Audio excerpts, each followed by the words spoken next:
Nagkabitak-bitak ang lupa sa bulubunduking bahagi sa isang barangay sa Toboso, Negros Occidental.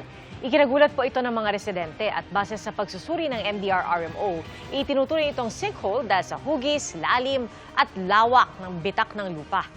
Nakipag-ugnayan ng LGU sa Mines and Geosciences Bureau upang masuri ang lugar. Sa Lake Cebu naman sa South Cotabato, nagkabitak-bitak ang ilang kalsada dahil sa landslide. Naperwisyo ang mga motorista at residente.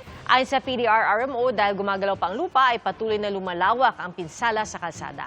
Sinabi naman ng DPWH na may isinasagawa ng rehabilitasyon. Handa na ba kayo sa pagsalubong sa Chinese New Year sa Martes? Ang pinakamatandang Chinatown sa buong mundo dinarayo na at patuloy ang pagbabagong bihis. Mula sa Binondo, Maynila, nakatutok live si Darlene Kai. Darlene. Ivan, marami ng mga taong namimili ng iba't ibang mga pampaswerte at namamasyal na rin dito sa Binondo, Maynila. Ngayong bukas na ang bisperas ng pagsalubong sa Chinese New Year. Halos siksika na sa dami ng mga tao rito sa Ongpin sa Binondo, Maynila. Mabigat na rin ang daloy ng trapiko ngayong isang araw bago ang bisperas ng Chinese New Year. Kabi-kabila ang nagtitinda ng mga pampaswerte gaya ng tikoy na 100 hanggang 180 pesos ang isa depende sa laki. 10 piraso agad ang binili ni Cha dahil nakaugalian na nilang mamigay ng tikoy sa mga kaanak at kaibigan. Sabi kasi stick together so tinatry namin talaga na mag-stick kami. Na walang hiwa-hiwalay. Mabenta na rin ang Lucky Charms na tinda ni Amparo. Green is for money and business. For white is for year. Yun yung color natin. Red is for wealth and health. 6 element pang kalahatan. Ito pong black onyx for anti-bad luck and safe to travel. 2 bracelet ang binili ni Minozen. Hangad niyang swertihin siya sa pera at pag-ibig. Naniniwala po ako sa swerte and yun lang po. Wala naman pong masama if maniwala sa mga charms. Mabili na rin ang mga prutas sa pangsabit sa pinto na 60 pesos ang isa at ang palay na 35 pesos ang isa. Mayroon na rin mga nagpa-practice para sa Dragon Dance.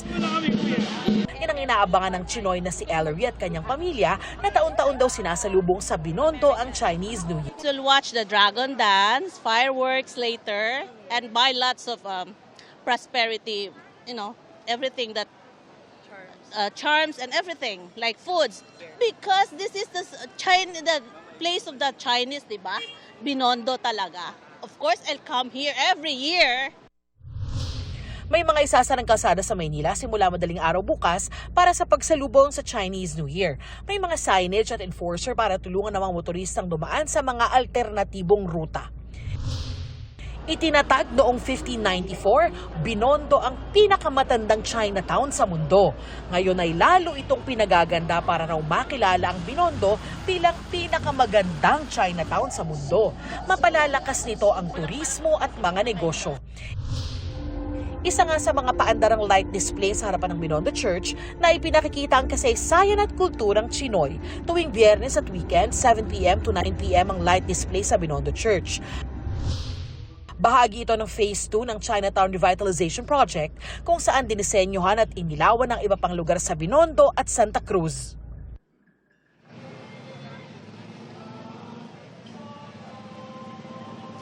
Ivan, dinudumog din yung food stalls dito sa plaza at syempre marami rin yung nagsisimba sa katapat na Binondo Church kaya abiso po sa mga motorista talagang mabigat yung traffic situation ngayon dito. Mga kapuso, ngayon pa lang maaga ko na kayong binabati ng isang Kyonghi Watsay. Balik sa'yo, Ivan. Kyonghi Watsay, maraming salamat, Darlene Kai. Huli kam sa Pasay ang paghabol sa isang tuktok o tricycle na tinakasan ng nabanggang motorsiklo. Nag-counterflow pa ito sa highway kung saan bawal ang mga tricycle. Nakatutok si Darlene Kai. Ito, siya yung mahabol eh. Ito, kulay gawin na to. Ayan, yung kulay gawin na yan.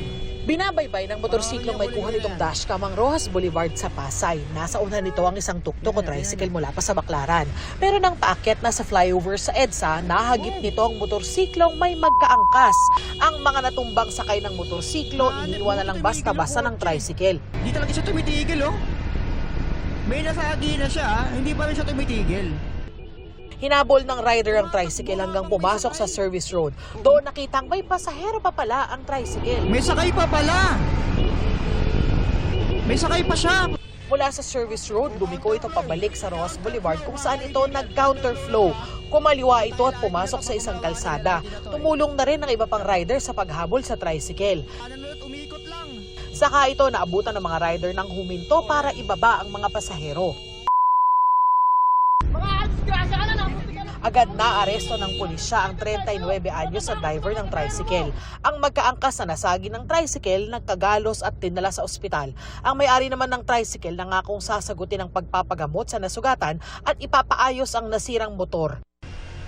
Sasampahan ng patong-patong na reklamo ang driver. Ayon naman sa pulisya, nagkaayos na ang dalawang panig. Pero i-impound ng tricycle dahil wala itong prangkisa. Kasama rin ang tricycle sa mga e-bike at e-trike na ayon sa LTO ay bawal sa mga major roads sa Metro Manila gaya ng Rojas Boulevard. Nananawagan po ako sa mga drivers po natin na maging mahinahon at maging dahan-dahan para hindi po tayo nakakadisgrasya. Para sa GMA Integrated News, Darlene Kai, nakatutok 24 oras.